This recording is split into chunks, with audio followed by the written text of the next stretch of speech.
High বন্ধুরা, আমি শ্রাবণী। আজকে কিন্তু আমরা খুব সকাল সকাল রেডি হয়ে বেরিয়ে গেছি। কোথায় যাচ্ছি চলুন সবাইকে সঙ্গে করে নিয়ে যাই। তবে আমরা কিন্তু দমদম স্টেশনে এসে গেছি, আর এটা কিন্তু সেখানের ভিডিও। তো এই যে আমার পতিদেব, মানে আমার কর্তামশাই, দুটো টিকিট কিন্তু কেটে নিয়ে এসছে। এখানে কিন্তু দুটো টিকিট দেখেই দুটো টিকিট ভাববেন না, ওটায় 4টে টিকিট ইনক্লুড করা আছে।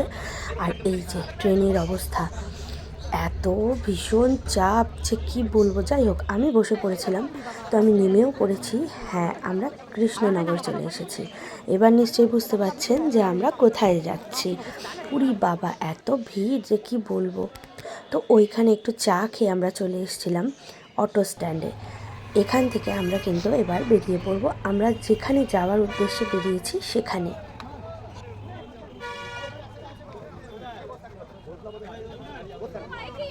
তো এই যে আমরা কিন্তু একটা অটো ঠিক করে অটোর মধ্যে চেপে বসে পড়েছি যাওয়ার জন্য। আর অটো কিন্তু এইবারে ছেড়েও দিয়েছে। তো ওই দিকে একটা ছোট্ট মুখ বেঁকে যাচ্ছিলো, নিশ্চয়ই দেখেছেন, খুব দুষ্টু। যাই হোক, আমরা কিন্তু এইবার বেরিয়ে পড়েছি, অটোটা কিন্তু ছেড়ে দিয়েছে। তো আমরা যাচ্ছি মায়াপুর। তো মায়াপুর ঢোকার আগে যে ফেরিঘাটটা পড়ে, তো সেইখানেই এই অটো করে যাওয়া হবে। তো সেই জন্যই আমরা অটোটা কিন্তু নিয়েছি। তো যেতে যেতে রাস্তায় এই জায়গাটা দেখলে মনটা জুড়িয়ে যায়, এত ভালো লাগে। গাছগুলো সারি দিয়ে দাঁড়িয়ে রয়েছে ছাওয়ার মতো। তো এই যে আমরা কিন্তু নেমে পড়েছি ফেরিঘাটের সামনে, আর এবার কিন্তু আমরা যাচ্ছি ফেরিঘাটে। তো ফেরিঘাটে ঢোকার মুখে কত ছোট্ট ছোট্ট দোকান আছে, যেগুলো দেখতে খুবই ভালো লাগছিল। মনে হচ্ছিল যেন আমি চলে এসেছি এবারে আরেকটু এরকম মনে হচ্ছিল। তো যাই হোক, আমার ননদ কিন্তু খুব আগে আগে যাচ্ছে, আর ভিডিওটা একটু ফাস্ট ফরওয়ার্ড করা আছে। মানে ও কীরকম যাচ্ছে সেটা দেখে আমার একটু হাসিও পাচ্ছিল। তো বয়স হলে মানুষের এরকমই হয়তো হয়, এভাবেই হয়তো চলাফেরা করে। যাই হোক, তো এই যে আমরা কিন্তু ফেরিঘাটে এখান থেকে টিকিট করে নিয়েছি। আর কেউ যদি জানতে চান, ভিডিওটা পজ করে কিন্তু দেখে নেবেন কখন থেকে কখন অবধি খোলা আছে। তো এই যে আমরা এবারে যাচ্ছি। নৌকা কিন্তু এখানে দুটো নৌকা বাওয়া হয়। একটা নৌকা ওই ঘাটে থাকে, আর একটা নৌকা এই ঘাটে থাকে। নদীটা ভীষণই ছোট, সেই জন্য খুব সমস্যা হয় না। জাস্ট 5 সেকেন্ড লাগে হয়তো পারাপার হতে। তো এই যে আমার কর্তামশাই আগে আগে গিয়ে দাঁড়িয়েছিল, তারপরে আবার বলছে তোমরা কোথায় চলে যাচ্ছ, তাড়াতাড়ি এসো, এক্ষুনি এটা ছেড়ে দেবে, আবার দাঁড়িয়ে থাকতে হবে। যেন অনেকক্ষণ দাঁড়িয়ে থাকতে হবে, কী আর বলি। যাই হোক, আমি পৌঁছে গেছি। আর এইবারে কিন্তু নৌকায় উঠে পড়বো। এইটা কিন্তু আমার ভীষণ ভালো লাগে, নৌকা পারাপার আমি ভীষণ এনজয় করি। আর আমার ভীষণ ভালো লাগে জলটা দেখতে, জলটা কি সুন্দর কাটিয়ে কাটিয়ে আমরা এগিয়ে চলছি, এই জিনিসটা দেখলে আমার খুব ভালো লাগে। প্রথমে ভাবছিলাম পাটা না গলে যায়, তারপর দেখলাম না না, আস্তে আস্তে আমি উঠে পড়তে পারবো। তো আমি উঠে পড়েছি। ওইদিকে আমার মেয়ে আমার ননদকে নামিয়ে দিল, মানে উঠিয়ে দিল নৌকায়। তারপর ও চলে এলো। যে এই যে আমরা কিন্তু ঢুকে পড়েছি একটা জায়গায় দাঁড়ানোর জন্য। তো সেখান থেকে এই মোটরটা দেখা যাচ্ছিল, এই মোটরটা কিন্তু এই দাদা চালিয়ে দিল। দেওয়ার পরেই কিন্তু আমরা বেরিয়ে গেলাম। তো কি ভালো লাগছিলো দেখতে, কত লোক আমরা নৌকার মধ্যে উঠে পড়েছিলাম, সবাই কিন্তু দাঁড়িয়েছিল। আর সবার কিন্তু একটাই গন্তব্য, সেটা হচ্ছে মায়াপুরের মন্দির। তো এই যে আমরা যাচ্ছি, আর উপাস থেকে আর একটা নৌকো এই পাশেই আসছিল, সেটা দেখছিলাম। দুটো নৌকা কিন্তু, একবার এই দিক আর একবার ওই দিক। সারাদিনে কতবার ওরা পারাপার করে, তাই না? কি ভালো লাগছে, জলটা পুরো পরিষ্কার, নিচে অবধি দেখা যাচ্ছে, কি সুন্দর লাগছিল। জলের নিচের নিচে ঘাসগুলো বা যে জলের যে উদ্ভিদগুলো ছিল সেইগুলোও পর্যন্ত দেখা যাচ্ছে। কি ভালো লাগছিল, জলটা এত পরিষ্কার কি বলবো, কি সুন্দর দেখতে লাগছিল। আমি তো হাঁ করে তাকিয়েছিলাম জলের দিকে। আমার খুব ভালো লাগে এই নৌকায় এদিক ওদিক পারাপার করা। যখন আমি বেলুড় মাঠে যাই তখন আমি চেষ্টা করি যাতে আমি নৌকায় করেই যাই। তো আমরা সেইভাবেই বেরোই যাতে আমরা নৌকা করে যেতে পারি, সেই দিক থেকেই যাই। এই যে নিচের গাছগুলোও দেখা যাচ্ছে, কি ভালো লাগছে, আর জলটা এত পরিষ্কার কি বলবো। এই যে এসে গেছি, এবার আমরা কিন্তু নেমে পড়বো। ওই যে একটা নৌকা ওই পাশে চলে গেল, আর আমরা এই পাশে চলে এলাম। তো আমরা নৌকা থেকে নেমে কিন্তু হাঁটতে হাঁটতে মন্দিরের মুখের কাছে চলে এসেছি। এইখান থেকে কিন্তু অটো টোটো সব পাওয়া যায়। আপনি কত জায়গা ঘোরাবেন দাদা? পাঁচটা জায়গা ধর্মস্থল, নাতিবাড়ি, শিবাশ্রম, খুলনা, শ্যামকুন্ড, রাধানগর দর্শন করে ঠিক করে নামি।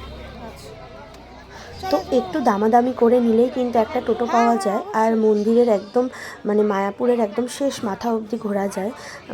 মাসির বাড়ি, পিসির বাড়ি, গোপালের যা ওনারা যে মন্দিরগুলো বানিয়েছেন ঘোরার জন্য, সেই সবই মন্দির কিন্তু ঘোরা যায়। তো আমরা এনাকে বুক করে নিয়েছিলাম, যেহেতু আমার ননদ অনেক বয়স্ক আর আমার ছোট বাচ্চা আছে, আমিও অত হাঁটতে পারি না, সেই জন্য আমরা কিন্তু টোটো করে একটা মন্দির ঘুরে নিয়েছি।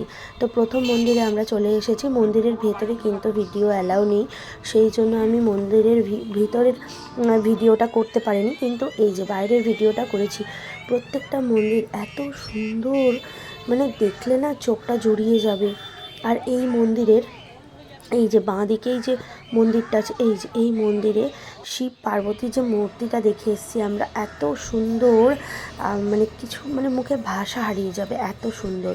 তো ওইখানে দেখে আবার একটা মন্দিরে ঢুকে পড়েছি। এই মন্দিরের ভগবানের দর্শন পাইনি, কারণ তখন ভোগ আরম্ভ হয়ে গেছিলো, সেই জন্য আমরা ওনাকে দর্শন করতে পারিনি। তো মন্দিরের ভেতরে কিন্তু এইরকম ছোট ছোট দোকান আছে। তো দোকান থেকে তুলসীর মালা, বই, মানে গীতা সবই পাওয়া যায়। আর এখানে কিন্তু তীর্থযাত্রীরাও থাকতে পারে, খুবই ভালো ব্যবস্থাপনা ওনাদের, আর ব্যবহারও খুব ভালো। এই যে ভোগ হচ্ছে বলে পর্দা দেওয়া আছে। তো আমরা আরও একটা মন্দিরে চলে এসেছি। তো এই মন্দিরের ভেতরে আমরা এবারে চলে যাচ্ছি। তো এই মন্দিরটাও অনেক বড়, এখানেও কিন্তু ভগবানের আরতি হতে দেখা গেছে। তো এই যে সেটাই আমি ক্যাপচার করেছিলাম। এই যে কত সুন্দর লাগছে না, মনটা যেন জড়িয়ে যায় দেখলে। তো যাই হোক, ওইখান থেকে বেরিয়ে এসে আমরা আবার একটা মন্দিরে চলে এসেছি। এই যে সেটা হচ্ছে গেটটা, এই যে। আর এই মন্দিরের ভেতরেও ভগবানের ভোগ হচ্ছিল বলে সেই জন্য বন্ধ করে রেখেছিল, আমরা ভগবানের দর্শন পাইনি। কিন্তু এখানে অনেক সুন্দর একটা জিনিস দেখেছি, সেটা হচ্ছে কিছু কাঠের কাজ হচ্ছিল এখানে, মানে ভগবানের সিংহাসন বা বেদি যেটাকে বলা যায়, কাঠের, ওনাদের কি সুন্দর তৈরি করেছে, কি ভালো লাগছিল দেখতে। কাঠ দিয়ে তৈরি, বোঝাই যাচ্ছে না, এত সুন্দর হাতের কাজ, কি ভালো লাগছে। আর চারিদিকে এরকম ফুল চাষ করা হয় ওখানে মায়াপুরে। আর ওই যে দেখছেন দূরে, ওইদিকে কিন্তু ওটা ফুলকপি বা বাঁধাকপি যাই হোক চাষ করা। আমি একটু জুম করলাম দেখানোর জন্য, অতটা বোঝা যাচ্ছে না, কিন্তু ওটা একটা কপির গাছ, মানে ফুলকপি নাহলে বাঁধাকপি যে কোনো একটা গাছ। আর এই কাকুটার থেকে আমরা কিন্তু অনেকখানি ঘি নিয়েছি, আপনারাও কিন্তু নিতে পারেন। ঘিটা সত্যিই খুব ভালো, ভীষণই ভালো, যার জন্য আমি বললাম আপনারাও নিতে পারেন, ইনি খুব ভালো ঘি বিক্রি করেন। তো আমরা কিন্তু আবার একটা মন্দিরে চলে এসেছি। এই মন্দিরে ঢোকার পথেই দুদিকে এরকম সারি করে কিন্তু চাষ করা হচ্ছে, মানে সবজি চাষ করা হচ্ছে।